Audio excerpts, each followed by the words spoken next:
Singapore. Today, mag-isa lang ako mamamasyal ulit kasi busy na yung mga friends ko. This is my last day. So after this, uwi na ako sa Manila.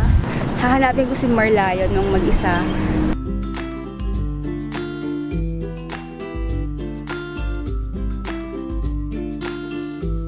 Medyo naliligaw na naman tayo. Dito ako sa tapat ng Fullerton Hotel. Ano ba tumawid dito? Successful tayo. Nakita natin si Marlayon. Ayan siya. Talikod siya. Ganda guys! Grabe! First time ko nakita si Marla at si Marina Bay Sands ng umaga kasi before yung nagpunta ako dito gabi. Daming tao dito guys. Iba-ibang lahi ng Asian. Ito si Marlayon. Ayan, nagbubuga siya ng tubig. Pwede ka din bumaba dito kung gusto mo. Malapit sa tubig tapos malapit kay Marla. Kaya lang, tumatalsik yung tubig. So, medyo mababasa ka. Siguro beyond this point, hindi na pwede kasi mababasa ka na talaga. Yan. Saan ko kayo kung paano mag-post sa harap ni Marlayon. Okay, so hanapin mo yung spot sa tapat niya. Tapos pwede mong gawin, lagay mo yung kamay mo na ganyan. Tapos kunyari umiinom ka. Yan. Tapos pwede din kunyari sinasal mo sa bibig mo. Ito. Lang ah. Oh, nakakaya kasi mag-isa lang kasi gumagaling dyan. Pero okay lang, wala naman sila masyadong pakialam kasi ginagawa din nila. Sa mga nagtatanong kung ano yung vlogging camera ko, gamit ko itong Casio XLM PR60. Ang ganda ito gamitin kasi convenient, tapos madaling pang selfie, madaling pang vlog, magaan. Tapos may wifi, tapos meron ding makeup filter. Sobrang ganda. Marina Bay Sands! Sana one day makapag-check-in ako dyan. Pangarap ko talaga. Medyo mahal. Pero dream ko pa din. Tapos last time, nagpunta kami dito. What's your name, guys? Name? Aki. Suke. From Japan. From Japan. From Japan. They are YouTubers from Japan, right? Yeah. YouTuber. Nice to meet you guys. Yeah. Bye. Yeah, bye. Tinanong nila ako kung YouTuber daw ako. Sabi ko, oo. So yung nag-vlog kami together. Mga high school students sila. So bait talaga mga Japanese.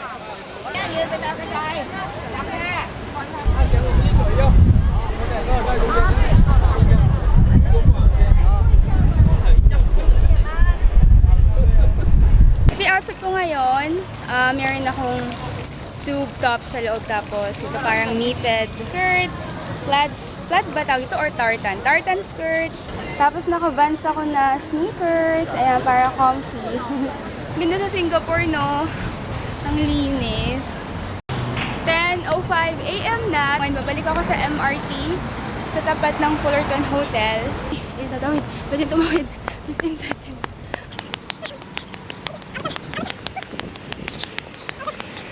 Yeah, nakatawid tayo, guys. Ang ganda pala sa area dito, sa likod ng Fullerton Hotel.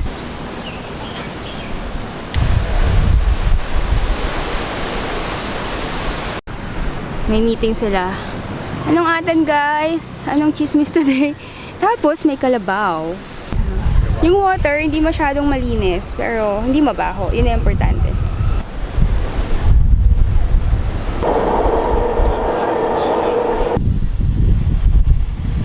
Dito ako sa KFC, mag-breakfast muna ako kasi hindi pa ako nag-breakfast. 10:30 na.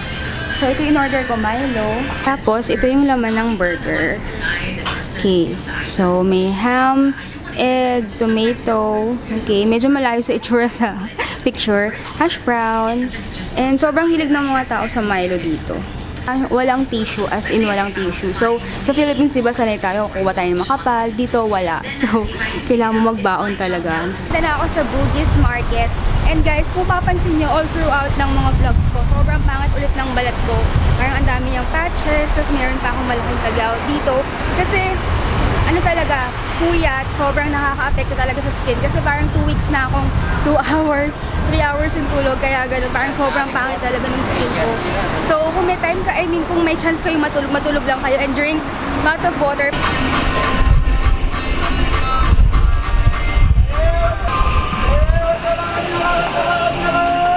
So, dito sa Bugis, guys, para lang siyang Green Hills. Ayan, kasi sabi kong Green Hills kasi medyo mas mahal siya compared sa mga Chinatown, ganon.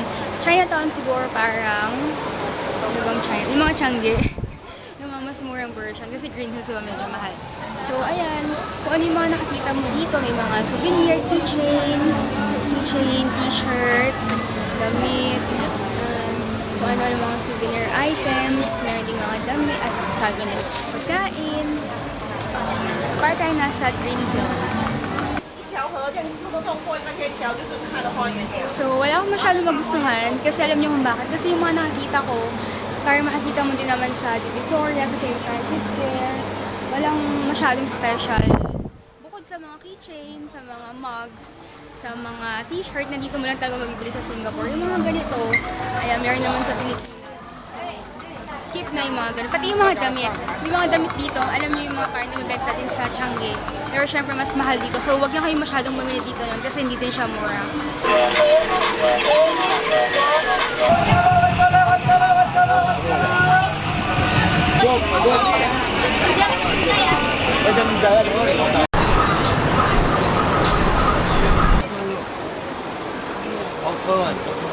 Ayan guys, so I think wala akong mabibili dito kasi medyo namamahalan ako. Tapos medyo parang Philippines lang.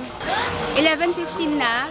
15 minutes lang ako dito. Diretso na ako sa Chinatown kasi feeling ko mas madami akong mabibili doon. So let's go sa Chinatown. Pansin ko lang dito sa Singapore, meron pa, madami pa silang mga ganito, mga payphone. Ayan, gumagana siya. Sa Pilipinas, wala ka lang makikita nito kasi halos lahat may cellphone na. Dito, ayan. Hello?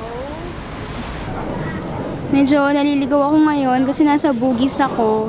So, kailangan ko mag-take ng Blue Line. Pupunta ako ng Chinatown. Kaya lang, itong train na nandito, green line siya. So, hindi ko mahanap ko kasi ng Blue Line kasi green parehas.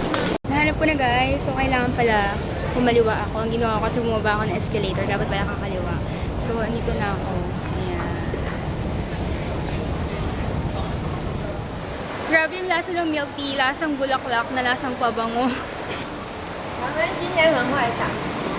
So, ayan, namumroblema na naman po ako kasi hindi ko na naman makita yung gusto kong puntahan. Yung pupuntahan ko kasi sana yung bilihan ng mga souvenir. Grabe guys, lasang pabango talaga. Sayang naman, 100 pesos din to.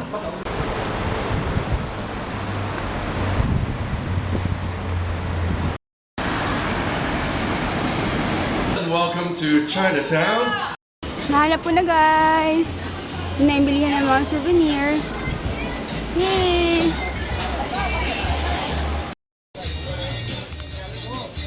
Bumibili ako ng keychain. 3 pieces for $5. Pang pasalubong, syempre di mawawala ang mga t-shirt ay Heart SG. Dito, 4 for 10. So, 4 pieces for 350 pesos. Dito ako sa kabilang tindahan, bumibili ako ng bag na Singapore. Tapos may nakita akong backpack, $10 lang. $10, 350 pesos. Pwede na yon. $10.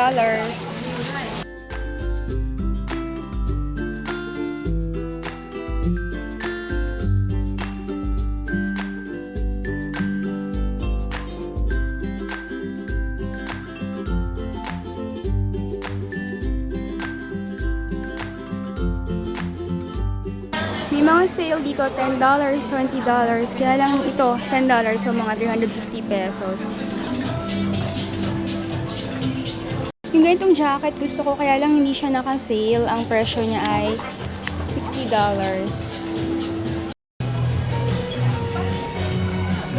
Wala akong nakitang masyadong maganda sa H&M, kaya pupunta ako sa Sephora. Tingnan ko kung may bago pa sila na pwedeng mabili. Ganito lang pala kaliit yung nasa loob nito.